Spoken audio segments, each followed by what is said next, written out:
దారిద్ర్యం నాశనం అవడానికి మంచిది. అలాంటి మంత్రం అది ప్రతినిత్యం మనం ప్రయాణంలో కానీ ఎప్పుడైనా చెప్పుకోవచ్చు. దీని శ్రీ గురుభ్యో నమః. హరి ఓం. మనం ప్రతిరోజు ఈ మార్గశిర మాసంలో లక్ష్మీదేవి యొక్క స్తోత్రాలు మంత్రాలు అలాగే ఏ విధంగా చేస్తే మనకి మంచి జరుగుతుందో కూడా తెలుసుకుంటున్నాం. అదేవిధంగా ఈరోజు కూడా ఒక మంచి మంత్రాన్ని మనం తెలుసుకుందాం. ఈ మంత్రం పఠించడం వల్ల మనకి ఈశ్వరుడు లక్ష్మీదేవి కలిపి మనకి అన్నీ కూడా శుభాలను ఇస్తారు. అలాంటి మంచి మంత్రం ఈ మంత్రంలో అమ్మవారి యొక్క నామాలు అలాగే శివయ్య యొక్క నామాలు కలిసి ఉంటాయి. అలాంటి ఈ మంత్రంలో మనం చాలా మంచి ఫలితాలు తీసుకుందికి అలాగే మన దుష్ట ఫలితాలన్నీ పోవడానికి మన దారిద్ర్యం నాశనం అవడానికి మంచిది. ఈ మంత్రాన్ని స్పష్టంగా వీలైనంత మంది చూసి చదవండి. చదివితే మీకు లక్ష్మీ కటాక్షం త్వరగా కలుగుతుంది. త్వరగా అంటే వేరంగా మనకి ఎంత ఎక్కువగా బాధలు ఉంటే అంత ఎక్కువ సార్లు మనం జపిస్తే అంత వేరంగా సిద్ధించడానికి మంత్రానికి అవకాశం ఉంటుంది.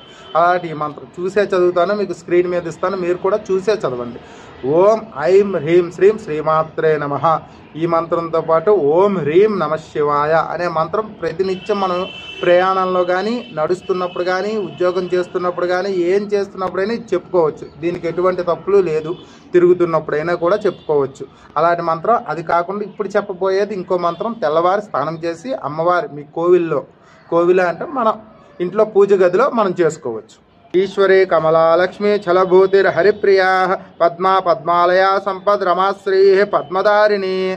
ఈ మంత్రాన్ని ప్రతినిత్యం చదువుకుంటే మనకి చాలా మంచి ఫలితాలు వస్తాయి. మీకోసం మరోసారి ఈశ్వరే కమలా లక్ష్మీ ఛలభూతిర్ హరిప్రియా పద్మా పద్మాలయా సంపద్ రమాశ్రీ పద్మధారిణి మంత్రం మీరు అందరూ చదువుకొని మీకు ఆ లక్ష్మీదేవి కరుణా కటాక్షం ఉండాలని చెప్పి కోరుకుంటూ మనస్ఫూర్తిగా మీ అందరికీ ఎప్పుడూ కూడా లక్ష్మీదేవి లోటు లేకుండా అంటే మనకు అవసరానికి ఎంత కావాలో అంత ఉండేటట్టు ఉండాలని కోరుకుంటూ మీ దగ్గర సెలవు తీసుకుంటూ జై శ్రీరామ్, జై హింద్, శ్రీమాత్రే నమః.